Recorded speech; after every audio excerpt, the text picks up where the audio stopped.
Bienvenue dans notre émission Des femmes et des hommes. Dans le monde, un homme sur deux est une femme.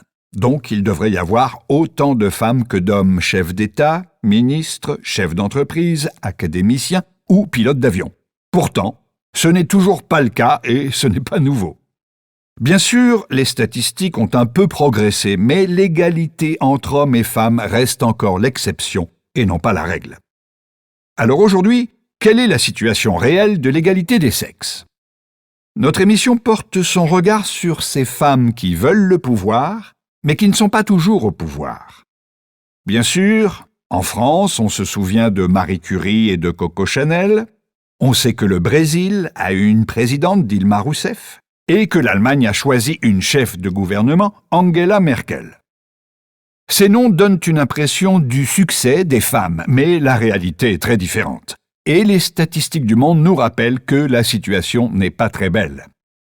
C'est pourquoi, à Genève, aux Nations Unies, on rappelle qu'en juillet 2010, une nouvelle agence ONU Femmes est née pour se battre contre les violences faites aux femmes dans le monde. En France, tous les ans, on organise le Sommet économique des femmes. C'est un forum qui réunit plus de 1200 femmes de 88 pays qui a pour objectif de présenter la façon dont les femmes voient les sujets économiques de nos sociétés. À propos, on a découvert qu'en France, il n'y avait pas une seule femme à la présidence d'une société du groupe des 40 plus grosses entreprises françaises. Des études internationales montrent que, généralement, il existe toujours et encore une différence de 20% entre le salaire des hommes et celui des femmes. Et la loi sur l'égalité de salaire a été signée en 1972 en France. Mais il a fallu attendre 2001 pour réellement voir des actions positives en politique et dans les entreprises. Allez, dernière question intéressante. Dans quel parlement de quel pays y a-t-il le plus de femmes ?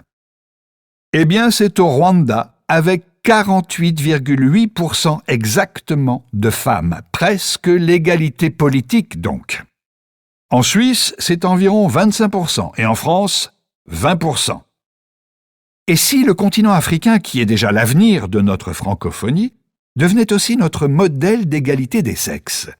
Ce serait un bel espoir.